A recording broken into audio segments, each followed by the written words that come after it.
All right, welcome to another great episode of the Dre and Smiley Podcast, The Inner Circle. Dre, I'm super stoked because we have Sarah Tupper with us. She's a founder, Sarah Jane, co-founder, Ashe Lounge, Maven of management from the minor to most major details, social circle stretcher, former hockey player who's never lost her sharpness and competitive edge. I don't think I've ever met a lady soccer player, and I'm so excited. Is Hockey it soccer player. or hockey? Oh, yeah. Hockey. Yeah, Awesome. Awesome. It's ice hockey. Yeah. And people always assume field hockey, and I'm like, no. It's ice hockey. That's intense. She's a proud mom of a band of kind boys. As an instrumental player in the hospitality scene, Sarah has developed varied event programs, grown a huge network of collaborative vendors, and provided both strategic planning, project management, and consultant to diverse network of clients. A lifelong cannabis enthusiast, Sarah established a Michigan-based woman-owned and operated cannabis lifestyle brand in 2020. She continues to create deep relationships in leading cannabis operators, entrepreneurs, and women-led brands nationally.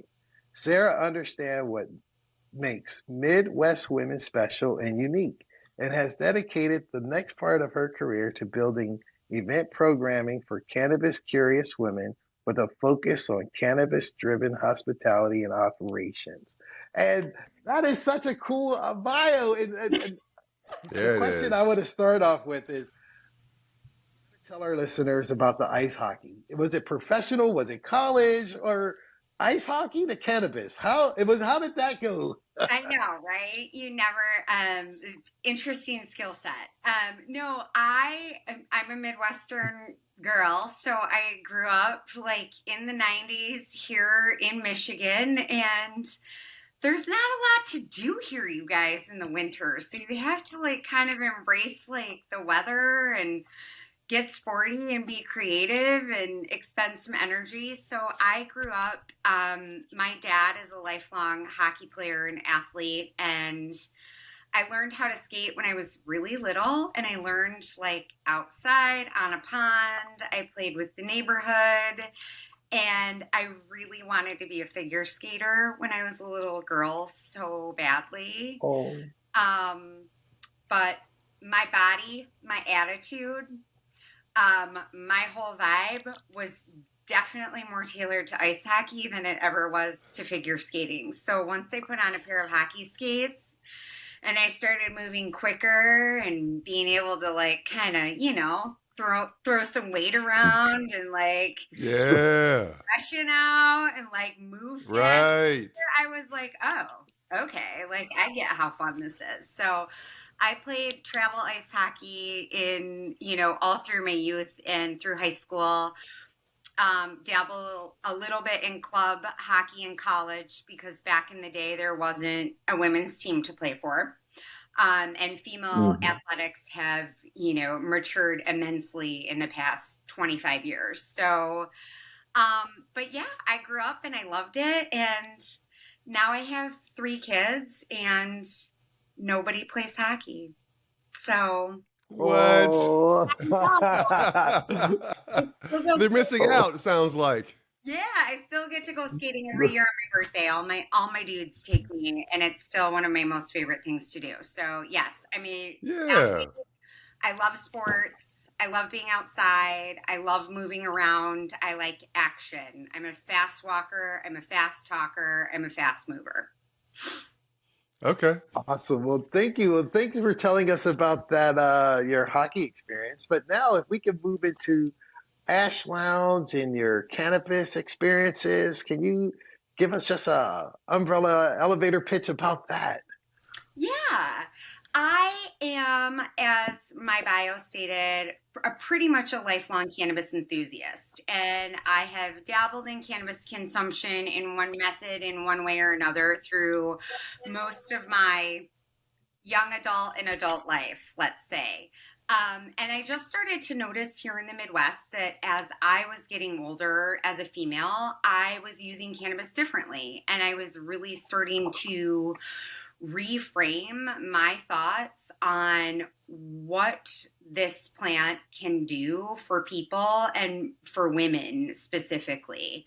So I really took a dive into the legal cannabis space when it was legalized here in Michigan, and really just started to examine and look at, like, how can we talk to women who might be interested in introducing cannabis into their life and don't necessarily know who to ask, where to go, how to ask questions, how to read a label, how to shop for it. And most of our lives, we've been told that it's illegal, you'll go to jail, it's a gateway drug, all of these things. And you start to really, unravel some of that education that you've gotten as a youth about a lot of things that have happened in this Yeah. world and in this country. And you really Mm. start taking a deeper dive into that and questioning a lot of things. And that's how I got involved in the cannabis industry. I just thought, there's no one here talking to women in the Midwest about how to do this, how this helps, how it affects your body, how you sleep better, how you rest better, better sex, wellness, holistic, and how to integrate that into your life. And it's not what we think, what we grew up to believe thinking that it is. And that's a hard message to tell women, who are totally okay with having 4 glasses of Chardonnay at a play date or with their girlfriends or, on a Thursday night because they've had a really stressful day. It's really been an interesting dialogue for me, given the demographic that I fall into, mid-40s, mom of 3, living in the suburbs, rocking out, watering my plants and using my vape pen. So I just kind of had to have this conversation with myself that's like, you've got to be an open book, right? Like, if you're going to be involved and you want to do this the right way and you want to educate women and you want to show people how you use plant medicine, how you integrate it into your health and wellness routine, got to be really open about it. You got to be willing to answer all the questions. No questions are dumb. And I became just kind of this approachable person that people started engaging with and asking questions. And that's really how my interest in the cannabis industry got started. 2 questions before I turn it over to Andre. One is, do you find that ladies use gummies, edibles, or the pipe, or they smoke it, or is it a larger percent? Would you say more men eat edibles or gummies versus women, or it just all over the board? There's really no segregation like that. That's a really interesting question, because I think that for women, edibles seem to be a really comfortable introduction back into something that they may or may not have experimented with when they were younger. So I hear a lot of people say, oh my God, I smoked pot one time and I felt like crap. I couldn't. And I'm like thinking, okay, well, let's talk through that, right? Where did it come from? Who did you get it from? What were you doing in combination with that? How many drinks have you had? Where were you? How old were you? How much had you eaten that day? So, there are so many variables. But I do think that women are more comfortable, I would say, in the edibles category. Another category that women, especially in my demographic, right? I can speak for kind of my demographic of kind of canna mom, cannabis advocate. Canna mom. I love it. Love it. Canna mom. I love it. I love it. Call us, you guys. Okay. Also, a huge market that I think is really untapped here in Michigan that has started to take off in a few other markets is beverage. I think cannabis-infused beverages is another really comfortable way, right? Like, people are really comfortable with that consumption method. they can kind of feel like they can better compare it to maybe some other experiences that they've had before. But yeah, I would say that that's a really comfortable and kind of safe entry point as an edible. But that also begs the conversation to discuss what's in your edible, what's the dosage, where did you buy it from. There are just so many variables in cannabis consumption that I think people first need to kind of educate themselves on their comfort level on all of that and what they're looking for out of the experience, right? Because if you're looking for something different, right? If I'm looking for like a relaxed, like social, vibey, hangout, backyard bonfire, kind of kicking back and hanging out, being a little giggly, maybe my kids are in bed, or maybe it's like date night with my husband, like I might consume something totally different and a totally different method than if I were wanting to sit down and focus on answering my emails, putting away laundry, vacuuming my house, getting my chores done. So, What's interesting is as I hear you talk about this, Sarah, it's not too different from what most people do when they're trying something new. The first thing that comes to mind is when I started working out when I was in college, there were different supplements, creatine, things like that. And the key was understanding, how it impacts your body, what kind of results will you have, things like that, and speaking with someone to kind of guide you through it. And I want to learn from you what path you took in terms of finding, I don't know if it was a mentor or someone that kind of, and you early on in your journey to discovering cannabis and its benefits, and then moving a step forward and sharing those benefits with others and helping them have a good understanding of the impact, and this is for that. Tell me about who kind of guided you early on in your path to understanding, because first is that curiosity, and then ideally there's someone or something, some resource you go to that kind of helps you make a intelligent set of decisions as you move along your journey. Tell me about your mentor or your resources or whatever you use, or was it trial and error? It was can I swear? I can swear on this, right? You can swear on here. Okay.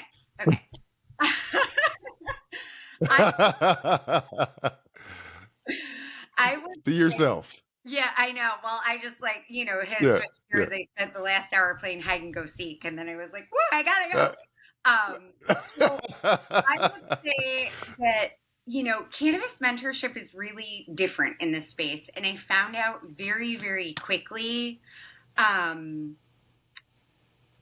that a lot of my experience in both finding people who aligned with my mission, my values, what I believe, who I'd like to work with, who I trust, was process of elimination. I found a lot of people very, very early on. And, I get it too. Like looking back, I was really kind of innocent and I wasn't super cognizant of a lot of the things that went into this industry. And I kind of look at it as like, have you guys seen the movie Legally Blonde? Like Reese Witherspoon. Yeah. Like when she decides to go to law school, she's just like, well, like, I'm just going to go. Like, it's hard. Like, I'll just do it. And I very much have that attitude at the beginning, like, well, like, how hard can this be? Like, I've worked a long time. I have a diverse, background of skills, and like, I love cannabis and I totally believe in its medicinal properties and its benefits for women. Like, how hard can this be? I'm just going to work in it, Well, that was wrong. Right. Cannabis is probably the hardest. It is the hardest industry with the most difficult people and the most difficult sets of rules and regulations and policies and procedures that I have ever encountered in my life. And had I Is that known why that, it's hard because of all the policies and procedures? Is that yeah, what makes it hard, or is it because it's cutthroat?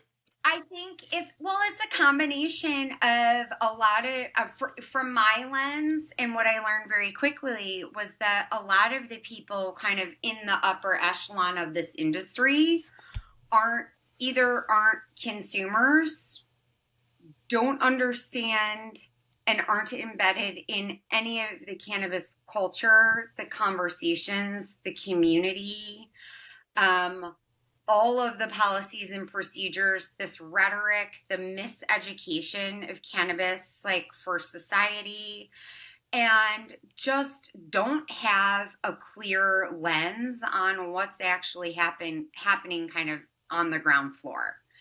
And I think that it was one of those industries that looked like really bright, really shiny, like next best thing, like, oh my gosh, like let's do this. Right. Let's make a It's the switch. gold rush. Let's just make it cannabis, and then we'll make a Hmm. ton of money, and then we'll sell our company, and then we'll be rich, right? And when that doesn't Hmm. happen as quickly as people anticipate, or when there's roadblocks in getting legislation passed, or banking roadblocks, or advertising and social media roadblocks, or just being able to distribute your products in a way where it's unlike any other industry, right? So Hmm. when Hmm. when your state first becomes recreationally legal, sure, there are other markets you can look at, but you really have no idea what's going to happen, because Because each market's different. each market's different. They all have their different rules, they all have their different Hmm. brands, they all have their different people. And the larger companies that have spread throughout all of the cannabis markets, they don't give a shit about me. They don't. I Right. mean, Right. And so with that in mind, so they're making money. you've acquired all they care about is the bottom line. They really don't care about the consumer as a whole necessarily. It sounds like that's part of what you're saying. Since you've been in the business, you've obviously acquired a lot of knowledge, right? To the point where you've ventured out to start your own entrepreneur endeavor into the area of cannabis. Tell me about what you're doing now as it relates to your own business venture. Absolutely. This is a part I'm excited about. Okay. So, as a hospitality professional, an event planner, project manager, I really was interested in the landscape of cannabis from a hospitality, from an entertaining, from a social consumption perspective.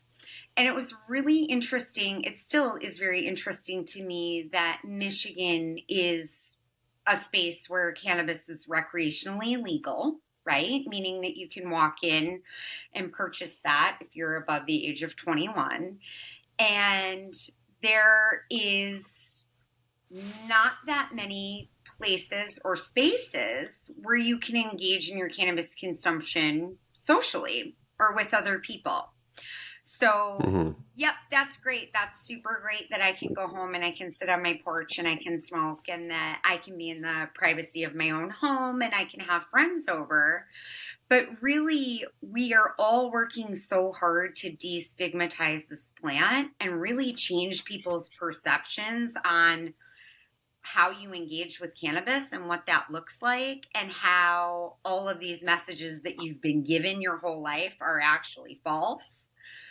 How can we do that if we don't create inclusive, diverse, safe places where people can meet up, they can consume, they can host a meeting, they could host a sales meeting? Where are all of these companies that are looking for being able to host a product demonstration or a new product launch? And it's like, don't you want to be able to use your product? Don't you want to be able to give it out? Don't you want people to be able to experience it?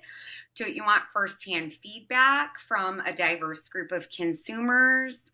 Are you looking for a space to learn more about cannabis consumption? Great. Are there places that we can have authors come and do book readings and have a safe space for people to learn? Can we host a concert where it's comfortable and legal to be able to consume cannabis socially?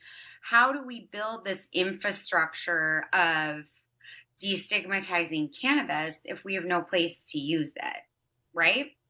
So that's where I really dove in and started doing some research in this industry. And in that process of elimination, right? Of like, nope, I don't want to work with you. Nope, you're an asshole. Nope, you don't understand my mission and vision, or you want to just commodify it and take community out of it, and that's not going to work. I found Andrea. And I would like to think that we were both at that point, like a lot of PTSD, a lot of bad choices, a lot of bad people, a lot of learning. And Ashe Lounge is her idea and was her baby. And she pitched it to me. And I went into this meeting thinking, I'm going to have coffee with this awesome woman. I don't know her. I'm just going to, like, the more the merrier. I'll meet anyone for coffee. And by the end, I was like, I will help you do this. We're fucking doing it. Let's go. Wow. I got it. I'm all Wow. I support you. Yeah. I see your vision. I understand where this can go. There is no place for women. And we are such different women that if this resonates with us, and this has got to resonate with a greater community. And it kind of So tell me here. So tell me this, Sarah. So let's say I have $1 million. Heck, let's make it $10 million. Great. And I'm looking for some place to. Let's say I'm looking to invest it somewhere. Mm-hmm. I have a general sense of the concept, right? It's an area for community, right? To help champion community, and people can come in and you know, enjoy cannabis in the many different ways it can be enjoyed, whether it's sampling it and that sort of thing. But give me a reason why the community would come to your lounge to do that type of thing. Is it because you're the only one that's doing this? Is it because what makes your lounge the place I would want to come to?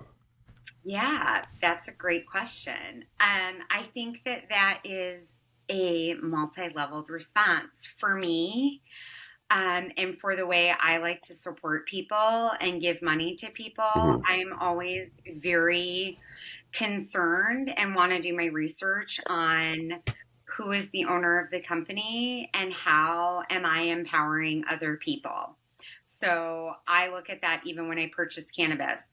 Oh, this is a Black female-owned grow. You are much more likely to see me purchasing cannabis products from people that I want to support, that I want to empower, and that pay it forward. So part of that for Andrea and I is that we are really, really working on establishing our infrastructure, meaning anyone we engage with, hire, pay, collaborate with, partner with, are all looking to be right now women of color, and LGBTQ+. So we have found a vast network of incredible people who really, really believe in support and really feel strongly, as I do, that this industry will change and it will start to become very important to consumers as they educate themselves more and more, who they're giving back to, who they're giving their dollars to, and how that can further empower people in this industry and in this community. So that's number one, female-owned, female-founded. The second thing that I think Andrea and I have that differs quite vastly from a lot of people that are in the hospitality space is experience, right? we've done this. We've done this for people in the kind of non-cannabis world as well. So more traditional mainstream hospitality. I have 10 years of catering and event planning experience. I have restaurant sales and event planning Wow. experience. Still a wedding planner and a corporate event planner and a food and beverage and menu consultant on the side, right? We all have a Wow. side gig. That's Wow. cannabis because no one's making any money, no matter what they tell you. No one's making any money. We Yeah. all have side gigs. Um, as we nurture these babies, these startup babies, into hopefully Right. becoming big. Right. So that's something that differs vastly. And I also think for me, a huge part of that experience is comfort and ambiance. So we started out in this industry where everybody wanted to have parties, throw ragers, like everyone wants to be at like a hip hop concert. That's cool. I want to be at that too. But there are other groups of people, there's other consumer demographics. 60% of new cannabis consumers are women here in the state of Michigan. There are other people that kind of like really hyper cannabis culture doesn't necessarily touch or doesn't feel comfortable and engaging or inviting for other groups of people, right? So I Mm. really looked at it as like wanting a place where I could invite a group of people that had an aesthetically pleasing vibe, that felt safe, that was well lit, that had parking, that had beautiful seating vignettes, that was designed to make people feel comfortable, safe, at home, like they could hang out there, like they could invite anyone, that anyone that walked in the door would feel welcome. And that's I something that love it.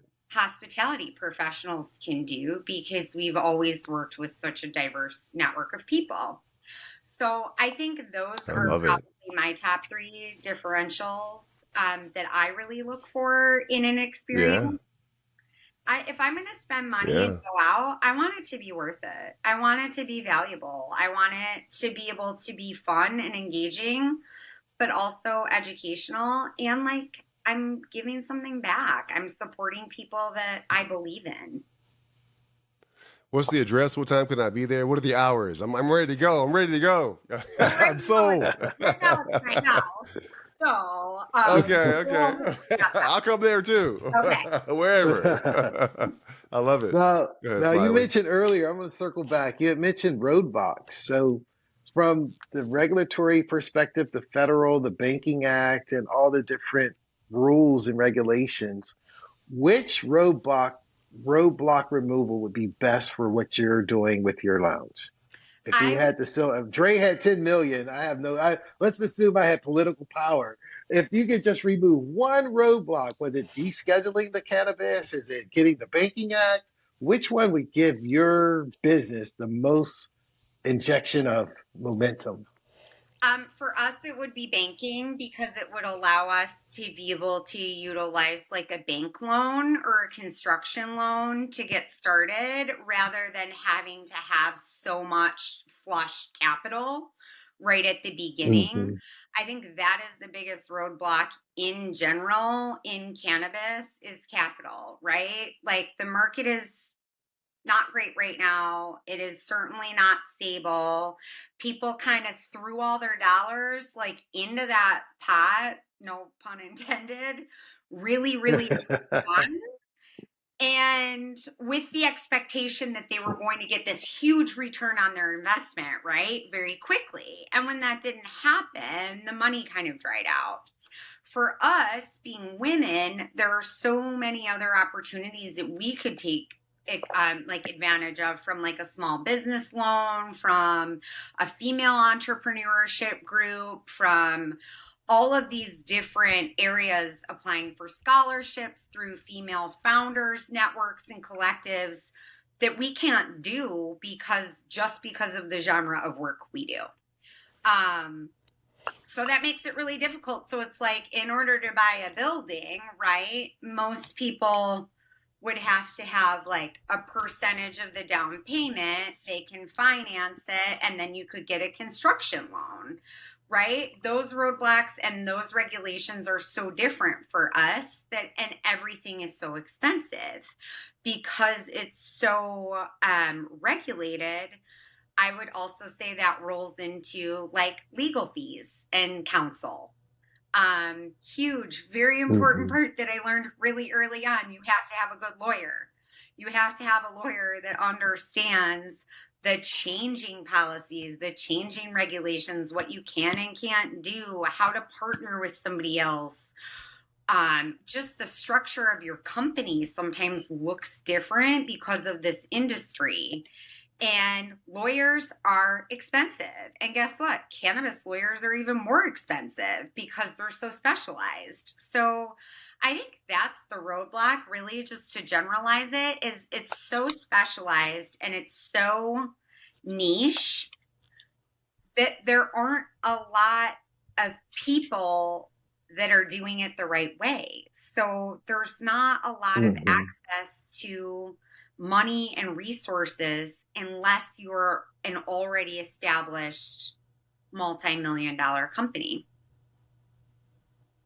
So when you had mentioned before that in Michigan, people could come to your house and smoke cannabis, is it a law or is it already approved that if you had a venue, people can come there like a cigar lounge, but now it's a cannabis lounge? So the laws support that. It's just building the capital to get it done.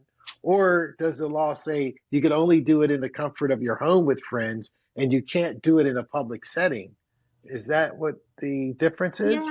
Yeah, it's dicey here because there's also real estate zoning regulations as well. Oh, So you can't just buy a building or retrofit an already established lounge or bar if that property parcel is not zoned for a cannabis business. And in Michigan, your city or municipality can say, we're opting out. We don't want that. So, oh, I or see. So it's basically you could be zoned for a gas station or zoned for a candy shop or zoned for a bar, but if you're not zoned for cannabis, it has its own unique zoning, and that's another hurdle. Oh, I didn't realize it went down to that yeah, level. so you So the can't just state Wow. level like, just as a start. Yeah. yeah, you can't Okay, just I'm like sorry. type in a database and just look for like commercial property, right? So you can find like the coolest spot. I know Andrea, like late last year, found like a super cool spot and we were digging in and maybe gonna lease it. And the landlords, and then right at the end, the landlord decided like, oh, I'm not comfortable with cannabis.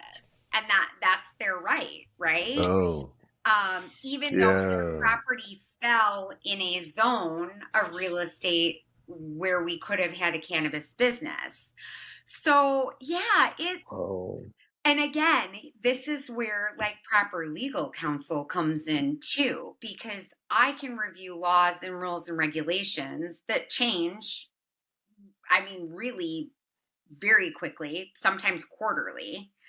I can review all of those and really not have a comprehensive understanding of like what that language means, right? And then start digging in and getting into this property and wanting to do renderings and hiring an architect and getting a builder, then to just have, the municipality or the city commission or the state of Michigan say, no, that municipality is opted out. You can't do that there.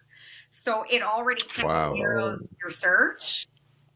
Um, Yeah. mhm.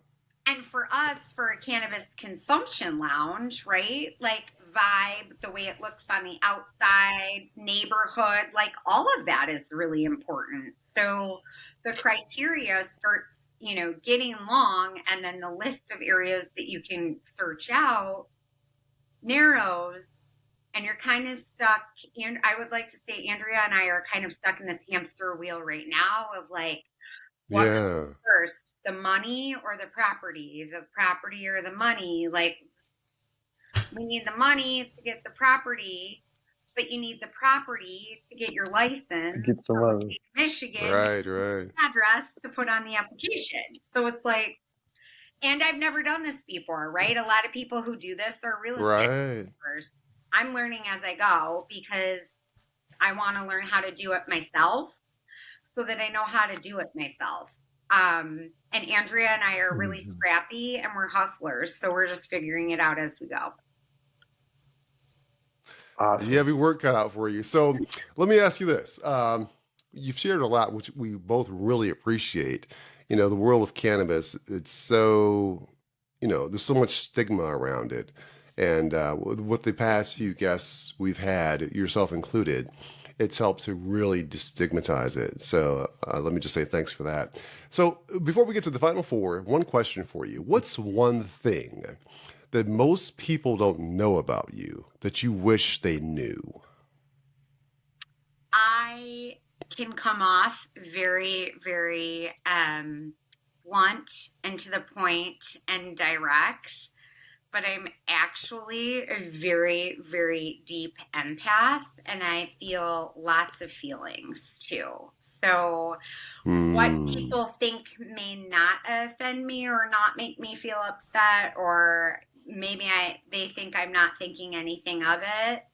I'm up at 11 p.m. like overanalyzing it and thinking about ways that I could have responded or done better or be better or do things better. So I would say that. Okay. Okay. Wow, deep Good. impact. Good. That's nice. Yeah, that's cool. Well, as a final four question, we're ready to move into the final four. Think of it like this. Okay. You're at your cannabis lounge and there's four chairs at the table. Who would you want to have in the other three seats if you're there? One seat is you and the other three at your lounge eating gummies, drinking cannabis beverages, or eating, what is it, brownies or whatever cannabis consumption in your lounge, because that means we got beyond all the money, all of the licenses, all the municipality rules. But who would you want to have at your table and why? Three others. Oh my gosh. I have to pick three. Okay. You don't have to, but if you got one, it's good, but whoever you want. No, Martha Stewart, Snoop Dogg, and Martha. Michelle Obama. Snoop Dogg. And why? I like it. Why? Why those three? Because they all really resonate with me. I'm a mom. I'm super domestic. I love a beautiful, like, cocktail display, hors d'oeuvres display. I love to entertain. Hospitality's in my blood. So I would love to meet Martha Stewart. I think she's a badass female entrepreneur who has made something out of a hobby that she was good at and loves. And she also has a vested stake in cannabis. So I think that's interesting. I would love to hear about her relationship with Snoop. And I'm a 90s. Yeah. So like Snoop, Dr. Dre, Tupac, Notorious, old Jay-Z. Okay, the Chronic. I was raised The Chronic. Okay. Case Logic CD binder, you know, where you would take. Yeah. All right. All right, Sarah. I see you, Sarah. Need a good jam. So I would say him because of that, and because he's also a dad and a husband, and so I'd love to hear just about his life and his journey. And Michelle Obama for the same reason. I think that she is one of the strongest female mentors and role models for not only fierce, strong, young Black women, but women in general. And I think that Michelle's one of those people where it's like, yeah, my husband's president, but like you all know who really runs the show. Like you know who manages. He's just the front man.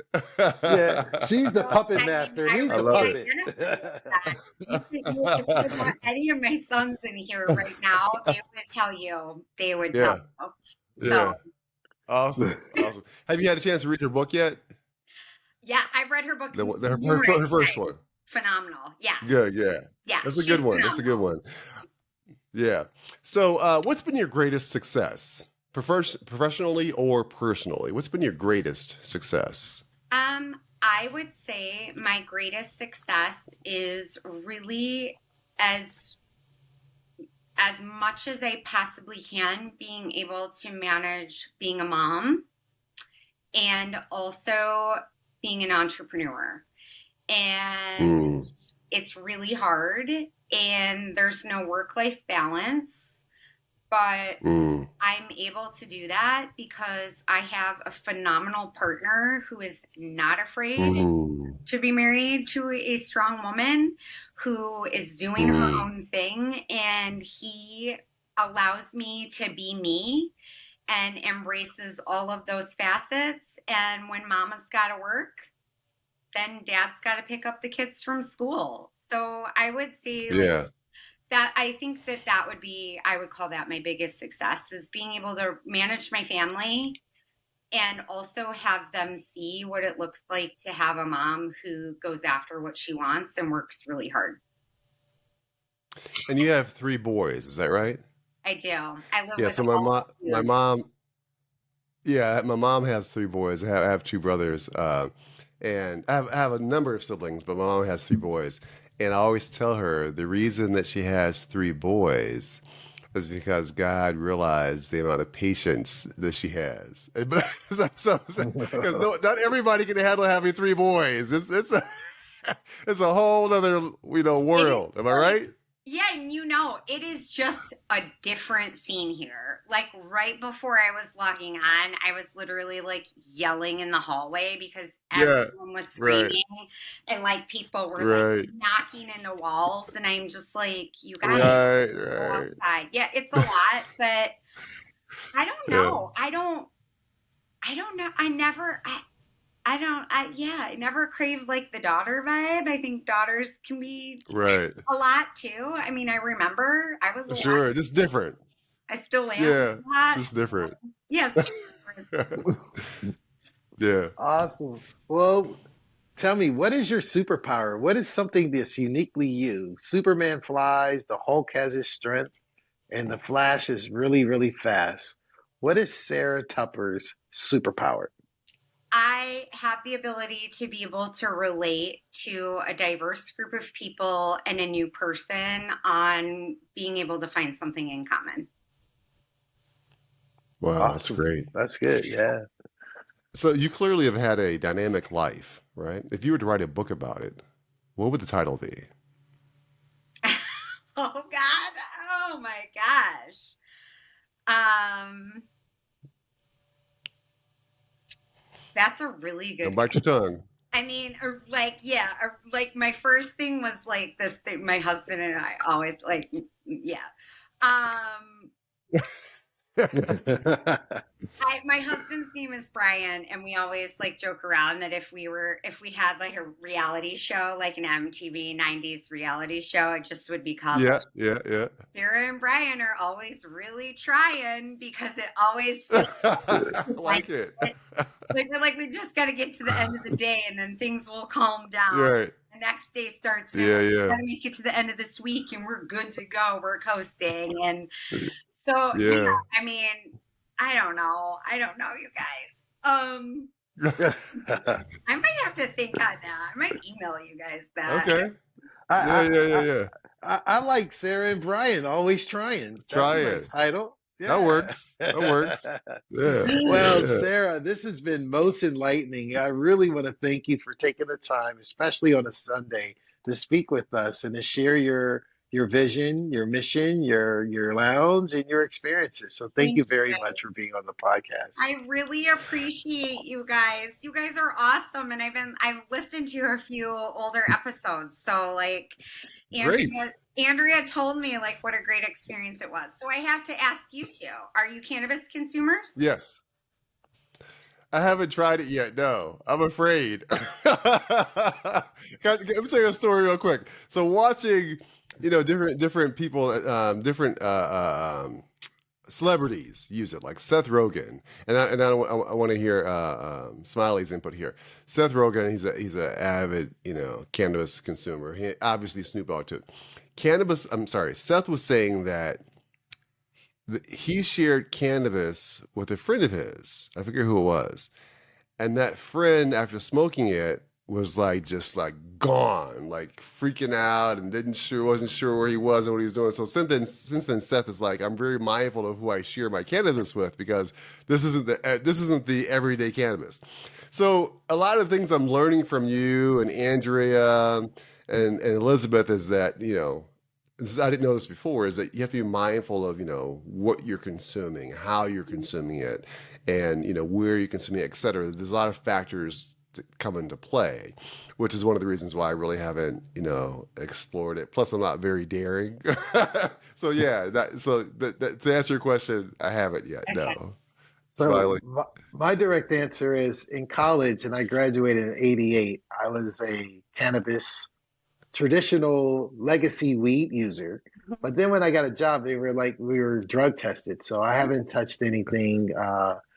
Yeah, I haven't touched anything since '88. However, Yeah, I am an investor in several cannabis companies. So I'm coming in from the private equity side where we invested in like two or three different cannabis companies. So once that regulation is the banking act occurs or it's descheduled, then Mhm. I'll be definitely receiving some rewards from that. But I'm on the tangential side of cannabis because I understand what the companies I invested in, what they're doing, and how they're making money and how they're trying to make their impact. So from an investment side, I am using cannabis, but from a personal, I'm not doing anything. Okay. All right. Okay. So when you guys are ready to like reopen that door, right? Or like dip your toe yeah, in, yeah, Well, now you have well, yeah. like a group of people where you feel Yes. included, comfortable. We'll take Right, right. you. We can ask We won't let that questions. happen to you because we can help you kind of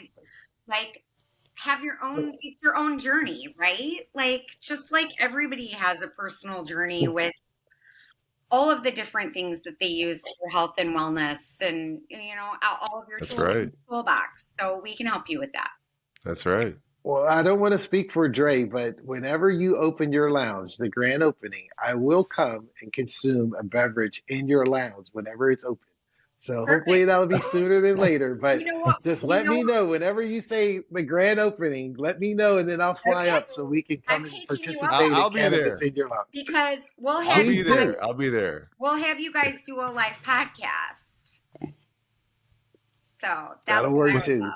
that'll be great. That'll be great. Yeah, looking forward to it. But love. yeah, like Smiley said, really appreciate you being on, Sarah. It's been awesome. Thank you. And much success to you and Andrea going forward together and also individually. Thanks Thank again for you. being on the podcast. Thank you so much. I hope the same for both of you.